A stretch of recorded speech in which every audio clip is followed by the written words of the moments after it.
አባቴ ድንገት ነው ያረፈውና ማለት ድንገት ነው ያረፈው ስልክ ወድቆ ነው የሚሰራበት ቦታ ወደቀ አጋጣሚ ተጠራና ሰዓቱ አለፈ ወደ ስትሮክ ተቀየረ ማለት ነው እነሱ ለመናገር የኔ አባት አይደለም ብዬ ወጥቻለሁ ከሐኪም ቤት ለምን ማታ ሲሄድ የነበረበትና ሆስፒታል ያገኘከው ቫይ በጣም ነው የሚደብረው በጣም ነው የሚከብደው ማለት አይናገርም አይንቀሳቀስም አይዞሽ ስሜትሽን ለመጉዳት አይደለም አይ ነው አቃለው ግን መናገሩ ከባድ ነው ማለት ያ ነው ለኔ በጣም ከባድ ጊዜ ነበርው አባቴ ለኔ እናቴም አባቴም ጓደኛዬም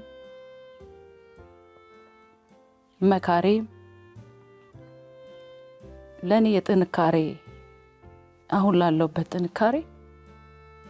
አባቴ ነው ዛሬ አሁን ያለውበትን ቦታ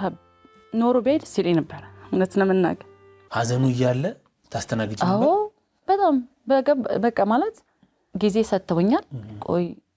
ትረጋጋና ትምጣ ምናምን ብለው በደንብ እንድረጋጋ አድርገውኛል ገብቼም ወዲያው ነው በቃ ምክንያቱም